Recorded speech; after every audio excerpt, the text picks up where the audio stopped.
Alors, sur l'esclavage, il dit on les fouette comme des négriers. 2018 en Libye, Sabibi, des nègres à 150K. J'arrive allumé comme 4 lampes. Faut brûler tous les pédophiles comme Jack Lang. Antisémitisme, complotisme, apologie du troisième Reich, du terrorisme. Je suis toujours contre les mine de rien, les discriminations et les provocations sur les religions. Est-ce qu'on a vraiment besoin aujourd'hui, Mira, de textes comme ça, de paroles dans des chansons de ce rappeur qui sont inadmissibles?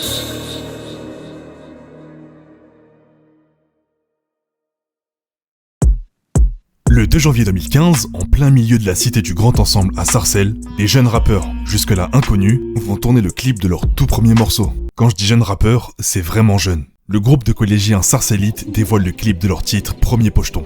Dans le rage, laisse ce drap, comme sur le cul à ta receuse. Je vais chez Gras en pleine ce fin. Sauf pas les couilles, on fait tu le sale, les pétasses, sortez vos gros pétasses. Les bécanes de les met en I, comme une tasse fait dans le lit. Que de l'argent fait dans le délit. Sarcellite, on fait la diff. 952, on fait du bif. 9 milli pour les bouquets. En très peu de temps, le clip totalise des dizaines de milliers de vues. Et évidemment, il va susciter une énorme polémique. Les habitants de Sarcelles, et plus largement les médias français, vont s'indigner de tout ce qu'on voit dans le clip.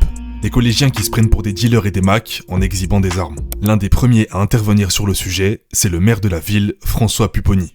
Savoir qui sont ces jeunes, on est en train de faire une enquête. Moi, je vais saisir le procureur de la République, essayer de faire avoir un travail pédagogique avec eux, éducatif aussi. Il faut aussi une réponse pénale. Et puis, au-delà de ça, il y a derrière des gens qui font de l'argent avec tout ça. C'est-à-dire qu'ils filment les vidéos, ils les mettent sur le net, ils gagnent des sous, et ça, c'est purement scandaleux. Pendant plusieurs années, on essaye d'inculquer des choses et des valeurs à nos enfants. Il suffit d'une vidéo, d'un petit instant qui fait que voilà, tout est remis en cause. Après le maire, c'est au tour du procureur de la République de Pontoise, Yves Janier, de prendre la parole. Il faut visionner attentivement ce clip pour déterminer si des poursuites pénales peuvent être engagées, prendre en compte les propos qui sont tenus, déterminer de quelle arme il s'agit, si elle est vraie ou factice. J'essaye de déterminer si des infractions pénales sont constituées, notamment sur le fondement de l'article 227-24 du Code pénal, qui concerne la diffusion de messages à caractère violent, pornographique, portant gravement atteinte à la dignité humaine, mais aussi l'incitation à la débauche et l'apologie du crime. Une enquête est ouverte. Si toutes les infractions dans le clip sont avérées, les responsables encourent 8 ans de prison et 175 000 € d'amende. Mais en parlant de responsables, qui est à l'origine du clip? Des journalistes vont retrouver le réalisateur, un jeune homme de 25 ans, totalement dépassé par les événements. Il va s'expliquer afin de mettre un terme à toute cette polémique. Je m'excuse si certaines personnes ont pu mal prendre les choses. Y a rien de méchant, c'est que de la comédie, que des comédiens, c'est juste pour copier les vrais rappeurs. Chaque rappeur présent dans le clip a lui-même écrit son texte. Certes, il y a des sujets, des phrases un peu vulgaires, mais il y a aussi du mensonge. On parle de drogue, comme dans les films. Mais c'est pas des dealers, ils vont tous à l'école. J'aurais jamais laissé des mineurs prendre une vraie arme. J'ai tout payé, le clip, le studio. Je voulais pas gagner d'argent avec tout ça, juste faire le buzz. Le 1er janvier 2015, Medine dévoile un single de son EP Des mineurs. Rappeur engagé depuis ses débuts avec son slogan I'm Muslim, don't panic, le single est accompagné d'un clip et se nomme Don't Laïc, afin d'y dénoncer, d'après lui, le laïcisme. Porte le voile, c'est dans deux poudres. Crucifions les laïcars comme à Golgotha. Si j'applique la charia, les voleurs pourront plus faire de mal courant. Vas-y, use, balance le billet, je mets des fartois sur la tête des cons. Ces paroles vont en choquer plus d'un et une polémique éclate à son sujet. D'autant plus que le clip est posté une semaine avant les événements tragiques de Charlie Hebdo, ce qui ne va pas faciliter l'accueil du morceau par le public. La polémique s'estompe après quelques semaines, enfin pour le moment. Le 12 mars 2018, Medine dévoile le clip de son morceau Bataclan, accompagné d'Orelsan et de Youssoupha, pour la sortie de son album Storyteller. À la fin du clip, il y annonce logiquement sa première date dans la salle de concert du Bataclan, prévue pour le 20 octobre 2018. Mais malheureusement pour lui, ça ne se passera pas comme prévu. La salle du Bataclan ayant été la cible d'horribles événements le 13 novembre 2015, il est hors de question pour l'extrême droite que Medine puisse y performer, en raison de ses propos jugés inadmissibles et qui, selon eux, souilleraient la mémoire des victimes. Les prises de parole contre lui vont s'enchaîner, il devient alors la cible d'un déferlement médiatique. Je comprends que c'est au Bataclan, mais vous imaginez, tout ça est complètement fou. Avec tout ce qui se passe dans notre pays, c'est pas est-ce qu'il y a un problème, c'est insupportable. C'est insupportable. Je trouve que c'est en effet très malvenu, surtout au Bataclan, il y a un symbole. Mais aller critiquer la France, critiquer la laïcité française, aller faire un concert au Bataclan, qui est le symbole de la France ensanglantée par l'islamisme, eh bien je crois que c'est assez malvenu. Oui. Il n'y a pas de respect des victimes, il y a de l'indécence derrière ce concert, cette organisation. Ce monsieur devrait, à mes yeux, aller exercer son absence de talent ailleurs. On va même avoir droit à une réaction de Marine Le Pen qui affirmera « Aucun Français ne peut accepter que ce type aille déverser ses saloperies sur le même lieu du carnage du Bataclan. La complaisance, ou pire, l'incitation au fondamentalisme islamiste, ça suffit. Hashtag pas de Médine au Bataclan ». Le très chauve Éric Ciotti dont on parlait déjà dans la partie 4 a lui aussi réagi. La programmation du rappeur Médine au Bataclan est une insulte insupportable à la mémoire des victimes du 13 novembre 2015. Il y a des symboles qui ne peuvent être profanés. Je demande à Emmanuel Macron d'interdire ce concert.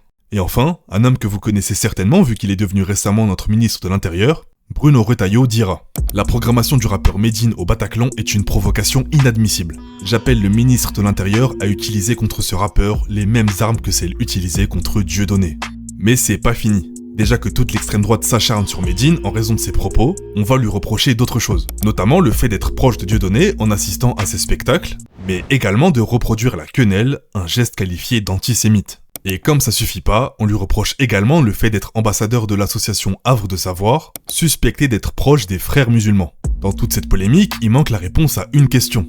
Qu'en pensent les familles des victimes du Bataclan ? Eh bien, l'association de familles des victimes d'attentats, Life for Paris, a réagi. Elle estime que la salle de spectacle était complètement libre de sa programmation et qu'elle ne laissera personne instrumentaliser la mémoire des victimes des attentats à des fins politiciennes, comme c'est le cas dans cette affaire. Quant à Médine, il prendra enfin la parole le 11 juin 2018 dans un communiqué. Avant tout, afin de lever toute ambiguïté, je renouvelle mes condamnations passées à l'égard des abjects attentats du 13 novembre 2015 et de toutes les attaques terroristes. Voilà 15 ans que je combats toute forme de radicalisme dans mes albums. Un engagement qui me vaut les foudres de l'extrême droite et de ses sympathisants qui n'hésitent pas à détourner le sens de mes chansons, ceux-là même qui tentent d'instrumentaliser la douleur des victimes et de leurs familles. Allons-nous laisser l'extrême droite dicter la programmation de nos salles de concert, voire plus généralement limiter notre liberté d'expression ? Malgré ce communiqué, la tension reste palpable, au point que, un mois plus tard, on apprend une nouvelle glaçante. Médine était la cible d'une tentative d'assassinat par le groupuscule d'ultra-droite AFO. Les suspects ont été arrêtés et les perquisitions chez eux ont permis de retrouver pas moins de 36 armes à feu et des milliers de munitions. Médine va par la suite continuer d'être menacé de mort. C'en est alors trop pour lui. Le 21 septembre 2018, il annoncera officiellement l'annulation de ses 2 concerts au Bataclan, qui seront remplacés par une date unique au Zénith de Paris.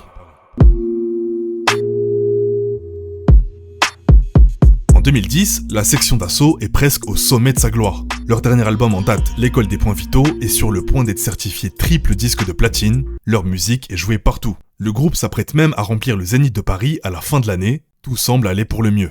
En juin 2010, ils donneront une interview pour le magazine International Hip Hop. L'interview passera sous les radars pendant plusieurs semaines, jusqu'au 23 septembre 2010. Des propos tenus par le FA vont refaire surface avant de secouer Internet et la sphère médiatique. Y a-t-il des thèmes que vous ne vous autorisez pas d'aborder ? Pendant un temps, on a beaucoup attaqué les homosexuels parce qu'on est homophobe à 100% et qu'on l'assume. Mais on nous a fait beaucoup de réflexions et on s'est dit qu'il était mieux de ne plus trop en parler parce que ça pouvait nous porter préjudice. C'est un phénomène de mode qui nous dépasse et on ne comprend absolument pas que le mariage gay et l'adoption par des gays soient acceptés dans certains pays. Imagine, il y a même des gays qui viennent nous voir. On ne peut donc pas se permettre de dire ouvertement que pour nous, le fait d'être homosexuel est une déviance qui n'est pas tolérable. Suite à ces propos, la section d'assaut est prise dans la tourmente, aussi bien sur internet qu'à la télévision et dans les journaux. Des associations vont éplucher leurs textes et vont mettre en avant un bon nombre de punchlines homophobes qui mettront le groupe très mal à l'aise. Moi je suis goûté, faut m'écouter, y'a à mon cou beaucoup trop de gays. Ça m'a saoulé, je crois qu'il est grand temps que les PDP coupent leur pénis, laissez me retrouver sur le périphérie. Lointaine est l'époque où les hémos se maquaient en scred. Maintenant se galoche en ville avec des sapars quand c'est. En tant que PDP dans le bâtard, les singes mangent pas que des bananes. Bien trop de gays qui s'aiment, ensuite se marient. Quoi c'est mal? Ah bon, ok, smiley. Toujours anti-homo, balayette au mec au lentille, l'on dit gentil ou non. J'arpente pas les rues de Châtelet à dire LQL, loin des homosexuels, leur mimique, leur gestuelle. Des propos choquants et homophobes, c'est cet extrait parmi d'autres qui a mis le groupe Section d'Assaut dans la tourmente.